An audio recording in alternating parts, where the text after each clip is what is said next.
I trust that we can put past difficulties behind us and stick to the matter at hand. As you know, I have been much in the news lately, and my various legal entanglements are the source of some hilarity on late-night talk shows and in disreputable cabarets. But for a man of my professional standing, this is no laughing matter. In the time I should have been using for research and to prepare for the Jakarta seminars, I have instead been forced to appear in any number of civil courts, defending my academic record in one absurd venue after another. For weeks now, in the First District of the New York Supreme Court, I have been accused unjustly of falsifying research, of the misuse of university funds, of the anonymous slander of various colleagues in a number of online venues, and admittedly with some justice, of associating over my long career with certain notorious left-wing countercultural figures. The astonishing claim has even been floated that there is not, in fact, a serious monkey invasion currently underway in the southern United States, and that my insistence to the contrary is only a way to create a climate of public panic suitable to sell books. These defamations, in legal terms unprivileged and with actual malice, I intend to demolish in detail in court over the next month. It's about time I put my JD to good use. In turn, I will be seeking significant damages for my loss of time and the harm done to my professional credibility. With assistance provided by the Forbes-Harrington Legal Defense Fund, I will demonstrate the baselessness of each and every charge, with special contempt reserved for the simian deniers. But tonight, I will cut to the heart of the matter and respond only to those assertions made by that academic charlatan and paid hatchet man of the Sugar Bowl family, that egregious quack, the so-called Reverend Mr. Matthew Kessler.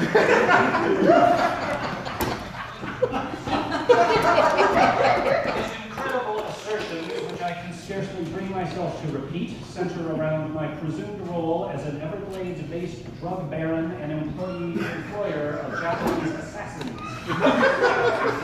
This assertion is easily dismissed when one remembers the role Mr. Kessin filled as best boy on Young Kun Kim's 1987 film Miami Connection, so fraught with cocaine-fueled paranoia that Dennis Hopper once walked out of a screening claiming it triggered his PTSD. But even more seriously, Mr. Kessin suggests that my latest paper, From Lucian to Alex Jones, Mythical Monsters and the Idiots Who Believe in Them, is the original work. To refute this will require tedious textual exegesis in multiple languages, and we do not have time for that here. Suffice it to say that I look forward to responding to Mr. Kessin on the witness stand, unless he and his apocalyptic UFO death cult have other plans for that day.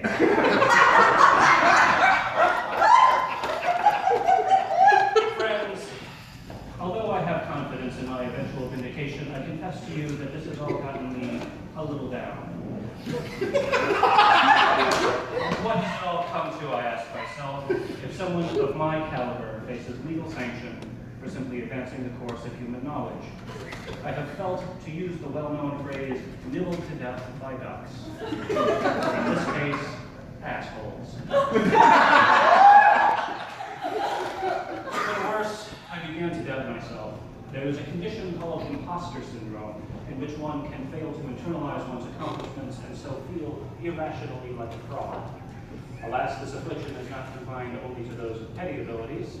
Even those of us of towering professional stature, having achieved the highest honors and distinctions, and having lived lives of irreproachable honesty, adamantine conviction, and wildly diverse sexual adventure, and so it has happened to me. Indeed, often of late I have considered packing it in, as it were, and decamping to join my uncle Sim Poe at his lamasery in Nepal, where I spent many happy summers as a child. Perhaps the time has come, I thought, to retire from public life and devote myself to quiet contemplation and the acquisition of supernatural skill in martial arts. To deprive the world of my voice, to stand back while the shoreline of reason is eroded by an ocean of folderol. Friends, even my own metaphors began to sound tired and forced to my ears.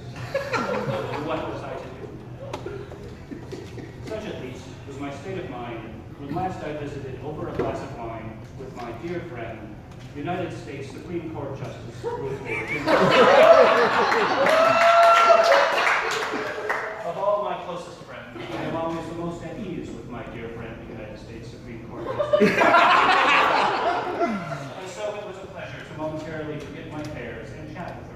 State of Law School Public Service, and of course our area of mutual expertise, opera.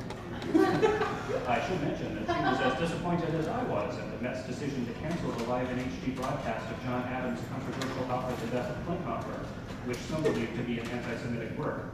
I do not believe that to be so, and neither does my dear friend, United States Supreme Court Justice. But of course, we cannot stay on such frivolous topics for long. She knows me too well for that. By degrees, she wheeled out the details of my recent problems and expressed the profoundest sympathy.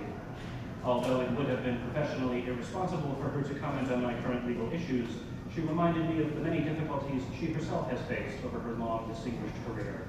The late hours, the countless instances of sexism, Justice Thomas's appalling flatulence.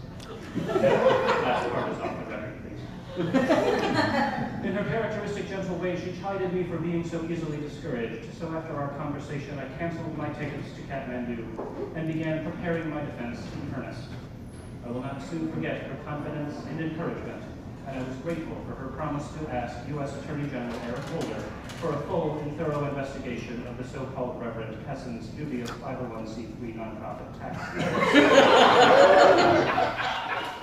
In the next few weeks, I expect full exoneration in the courts. And Deborah, who's calling. Thank you. Mr. Harrigan, I have just one thing to say. Yes, sir.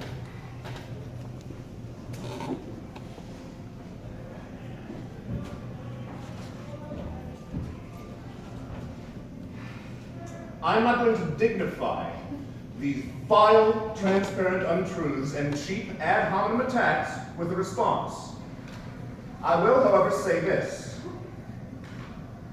He's right about the monkeys. Thank you.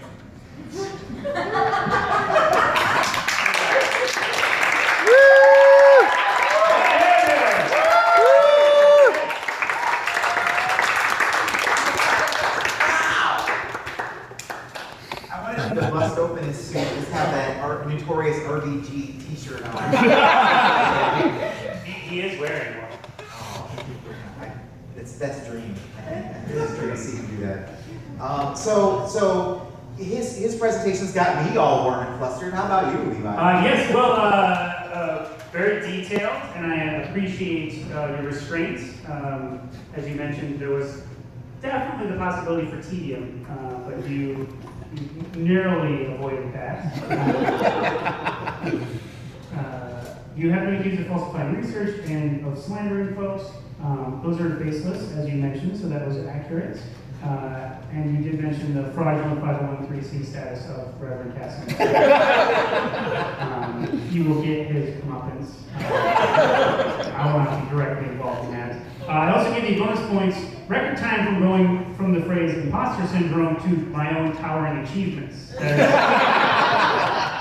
is an amazing speed. The Guinness people are not here, but were they here? I think you'll find that. You mentioned you were a little down, that was true. And then just speaking towards the Miami Connection TV show you alluded to, it was good on the page. So I feel like that was a lie of omission by not mentioning that. All in all, though, the two of you joining your forces, despite the bad blood, and acknowledging what we all are being distracted from, which is the monkey invasion in the southern U.S., which is fully true and something we should all be very scared of, made me give you additional points of a monkey face.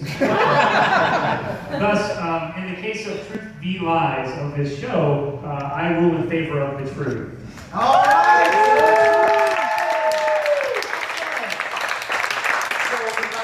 Before we say goodbye to everyone, I do have another devastating Okay. text message. Okay, good. And that is Let us happen. the encyclopedia show is over. Oh. Devastating. Way worse than wrestling. Hey! That's just science. Hey, what are we doing next month? Next month, believe it or not, we're going to do a topic about puberty. Yeah! So on April 19th, right? That's right. Yeah, April 19th, we'll be learning all about your budding bodies and what to do or not do with them. So please definitely come back this next time. Please give all of our presenters a big round of applause.